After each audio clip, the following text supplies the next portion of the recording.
believe not those who say the upward path is smooth. This was the first line of a poem published by Anne Bronte in April 1848. Within a year, her brother Branwell and sister Emily had died, aged 31 and 30, and Anne was nearing death of tuberculosis, aged just 29. It became the first line of a hymn, one, unfortunately, that didn't survive the cut in the new Methodist hymn book. The Brontes were well acquainted with suffering, some of it self-inflicted. Anne was particularly influenced by her Methodist aunt, with whom she shared a room in the early part of her life. And it is poignant that she wrote this just a year before she herself died. But in this first line, she also sums up the paradox at the heart of the Christian faith. Mark's Gospel puts it thus: all who want to save their lives will lose them, but all those who lose their lives because of me and because of the good news will save them, says Jesus. Yesterday, 27th of February, was the 1741st anniversary of the baptism of the Emperor Constantine. In that move, and under his reign, Christianity moved from a small, persecuted minority religion to the official religion of one of the greatest and most powerful empires the world has ever seen. And with it began the subversion of the gospel. John Wesley referred to this period as the dark days of Constantine, when luxury and temporal power began to corrupt the church from within. And so Lent confronts us with this paradox that the gospel is by its very nature countercultural.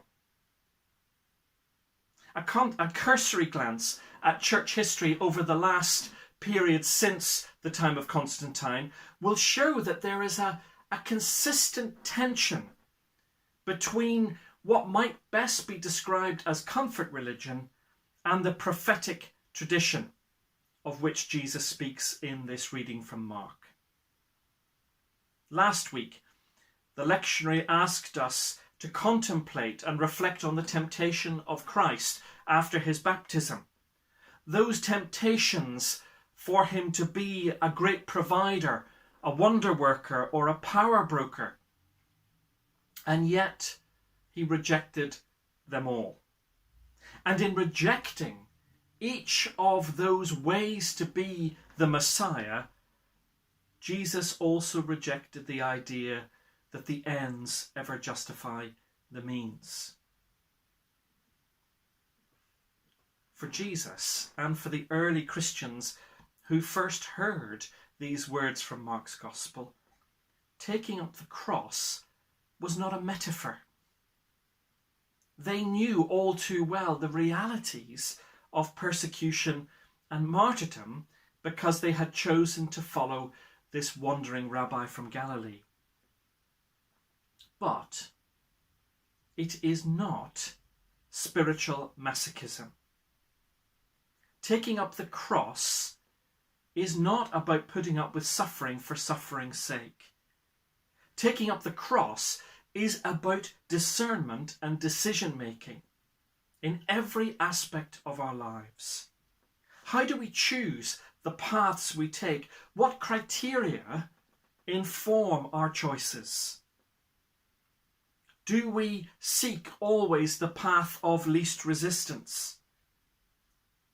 Is our predominant theme an easy life, or what's best for me and my family? Or is there something else going on for us? Is there a wider set of criteria that we should be informed by?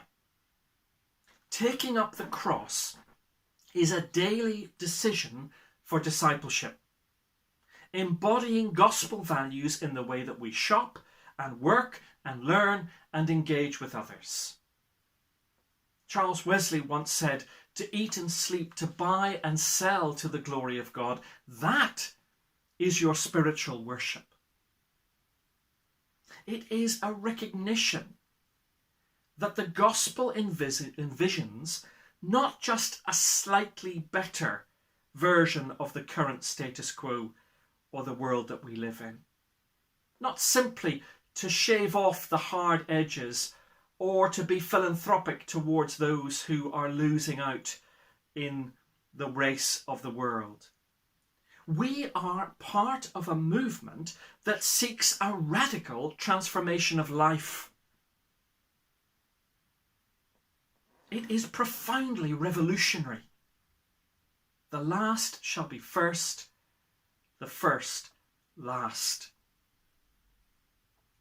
Lent offers us the chance to put those values into practice, to help create radical and countercultural communities, to begin to put the last first and the first last, to turn the world upside down, not through force of arms or political power, but in small acts of revolutionary kindness.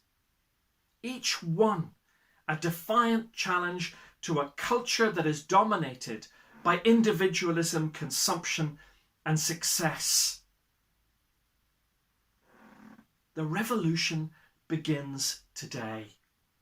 And it begins with you and me, together at the foot of the cross. Amen.